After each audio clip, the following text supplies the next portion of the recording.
Welcome to the deep dive. Okay, today we're trying to cut through some of the noise around AI. It feels like for a lot of people, it's still pretty complex, maybe even, a bit intimidating. But what if it wasn't? What if AI was actually, well, like an intuitive co-pilot, something ready to simplify your toughest tasks, help you move forward faster?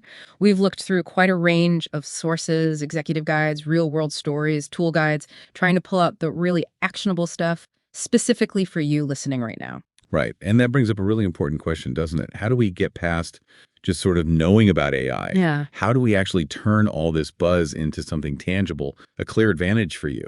Our goal here really is to make AI feel accessible Yeah, and, an invaluable strategic partner in your toolkit. absolutely. So let's just jump right in. For those of us, following tech, AI is everywhere, but it's real power, how you actually use it day to day. That can still feel a bit fuzzy. So beyond the hype, how should we, as people building businesses or strategies, how should we really think about what AI is and maybe what it isn't? That's a great way to frame it. Simply put, AI is a computer program. It's designed to do tasks that normally need human intelligence, think pattern recognition, making decisions, understanding language. The key thing is it does this without needing someone looking over its shoulder constantly. Hmm. So think of it less like some kind of, mystical force and more like a really sophisticated tool, one that's always learning. It's here to augment our abilities, not, replace our core intelligence or creativity. And what really jumps out, I think, is how this tool can fuel our own adaptability. We saw that really compelling story of Ngazi, award-winning entrepreneur, global AI strategist. Just 5 years back, she was jobless, literally sleeping on her sister's couch.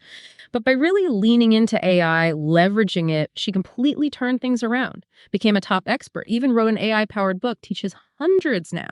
Yeah, her story is a fantastic illustration of that Charles Darwin quote we came across. It's not the strongest or the smartest that survive, right? It's the most adaptable.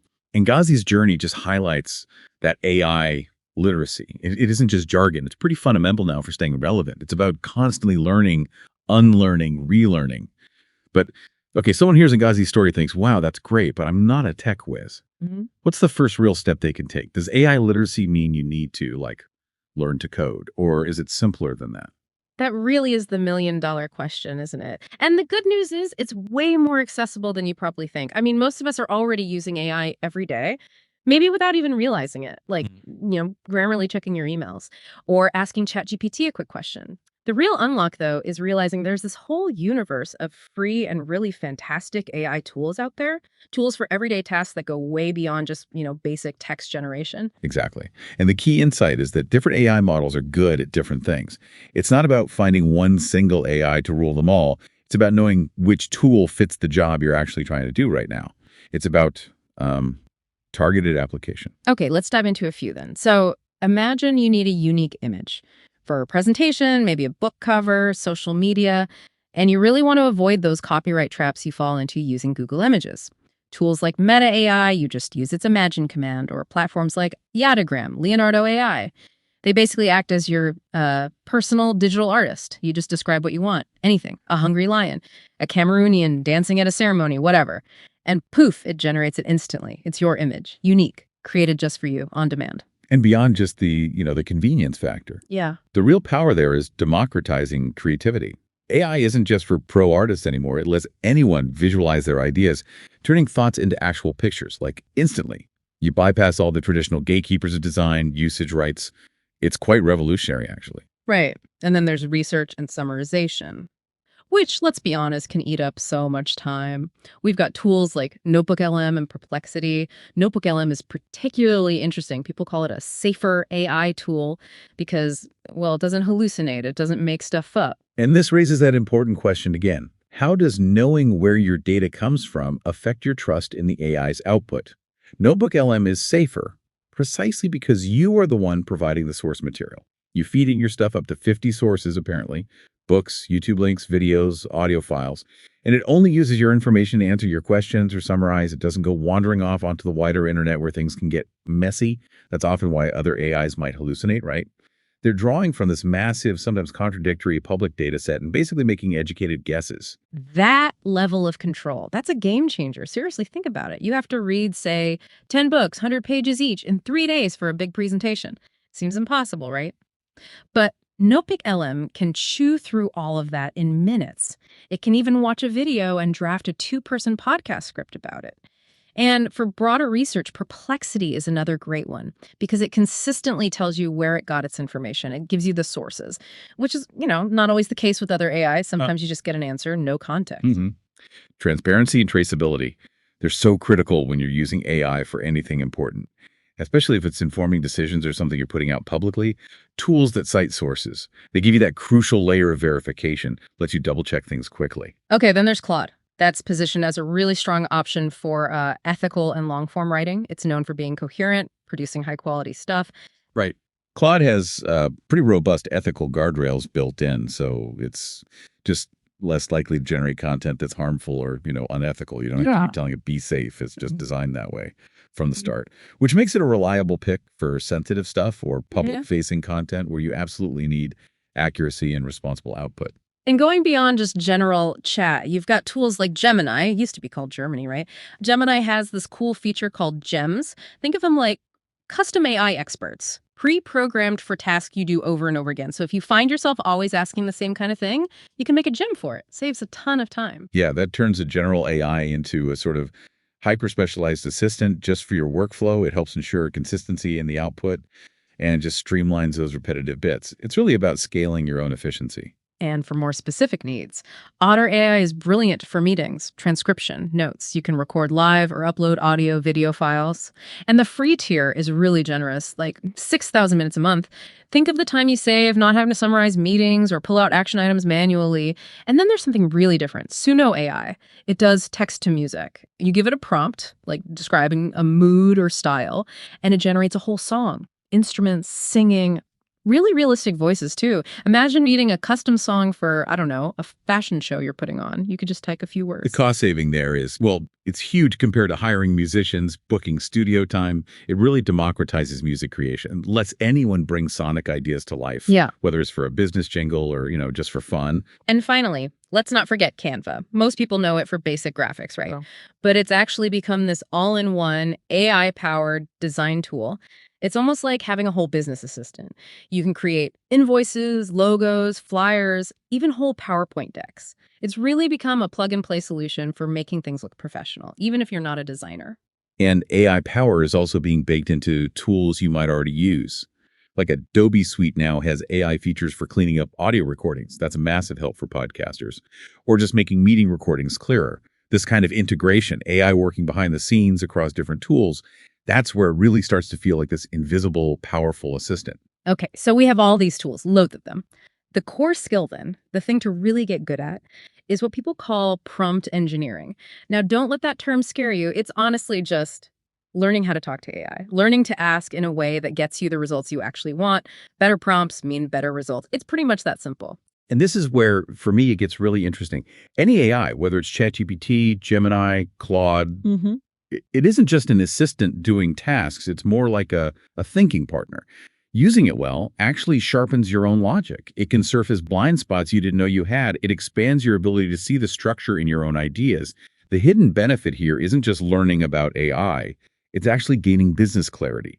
The process forces you to articulate precisely what you want. Right. And to make that easier, there are some simple frameworks. The first one is role task format, RTF. So instead of just telling the AI what to do, you first assign it a role, then you give it the task, and finally you specify the format you want the output in. So don't just say, write a press release. Say, act as a professional copywriter. Task, create a press release about my new product launch. Format, use bullet points for key features. It works because it puts the AI in the right thinking cap. It helps ensure the output really aligns with what you need, what you expect. The AI understands the persona, the context it needs to adopt. And that significantly improves the quality, the relevance of the response. And for a bit more depth, there's another one. Identity context output, ICO. Here, I is identity, who do you want the AI to be? C is context, what's the situation, the background. And O is output, what form should the answer take? So an example might be identity. Act like a top business mentor who's helped hundreds of women transition from executive jobs into consulting. Context. I'm building my own solo consultancy focused on strategic communication for female founders. I want to create a 90-day accelerator program, needs to be bold, structured, transformational. Output. Give me a draft outline for this program. Put it in a table format. Include 3 distinct phases, and for each phase, list a theme, a core goal, and key deliverables. See how specific that is? That level of detail. That's the secret sauce. That's how you get exactly what you need from your AI copilot. It's like giving really clear instructions to a super capable, but very literal team member.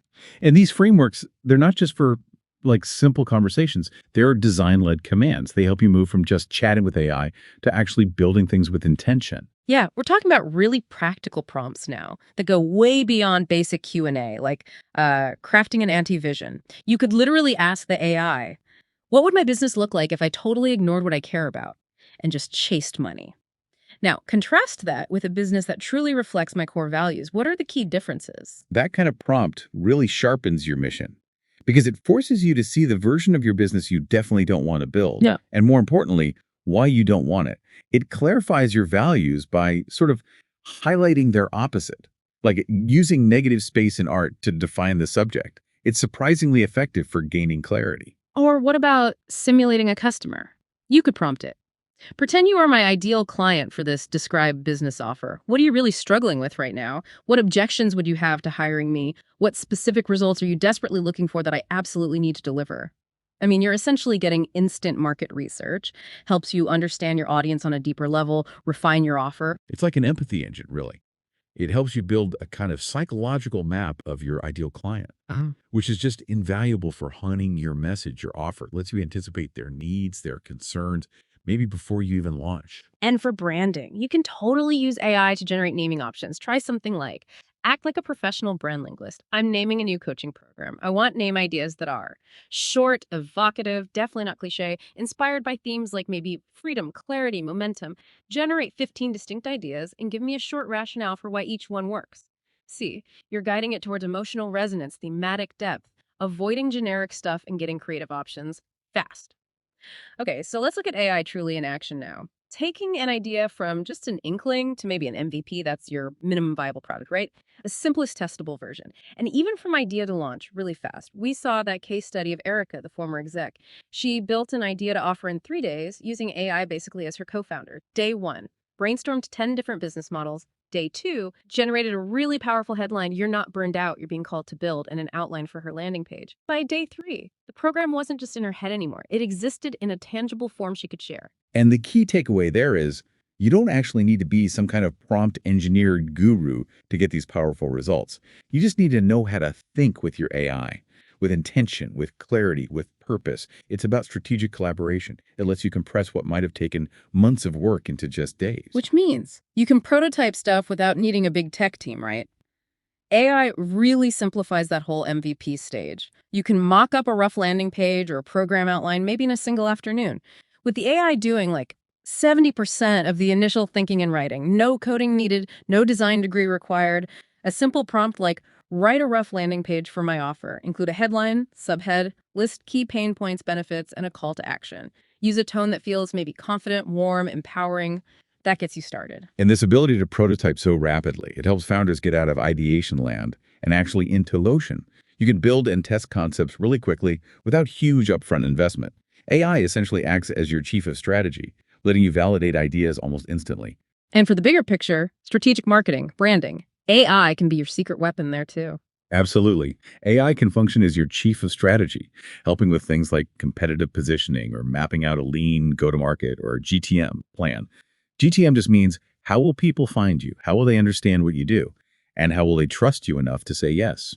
You could use a prompt like, based on this SWOT analysis I've done, strengths, weaknesses, opportunities, threats, help me build a go-to-market strategy for my new offer. Build me a plan including key marketing channels to focus on, the first 3 strategic actions I should take, early metrics I should track, maybe suggest some key language. This creates a practical marketing map, built for action, not overwhelm. And I love the idea of a brand in a box. Using AI to clarify your brand's sort of internal compass and then create core copy templates. Imagine getting AI to draft your one-line brand introduction instantly. Like, Yeah. I help burned out high achievers design businesses that work for their nervous system, not against it. Helps keep your messaging super sharp, consistent everywhere. AI is also fantastic for building systems and, interestingly, boosting confidence. It can help you create simple, flexible, repeatable workflows, making operations smoother. Think weekly planning templates, breaking down big projects into steps, drafting client onboarding checklists, even writing follow-up email scripts. It's about codifying your best practices so you don't have to reinvent the wheel. And surprisingly, maybe it extends to personal growth too. Resilience. You could literally design a CEO reset ritual with AI or map out a personal resilience protocol for tough times. Confidence.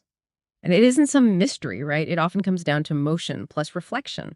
AI can help design systems that sort of remember who you are and what you need, even when fear or doubt is shouting louder than your own truth. So, okay, what does all this mean for you listening? We've taken this deep dive trying to simplify AI, not just seeing it as a technology, but really as your potential strategic partner. We've tried to show you how to cut through the noise, demystify it a bit, and actually put it to work using practical, actionable methods. Yeah, and if we connect this to the bigger picture, maybe think of AI as your second brain, like a prompt-driven workbook that helps you build a business that actually thinks like you do. It's about codifying your unique philosophy, your way of doing things, building assets, content, systems, processes that carry your voice, your method, much further than you could ever go alone. So the final thought is this. What idea, maybe just an inkling right now, could you start building today? Simply by opening up a chat window and beginning a conversation with your AI co-founder.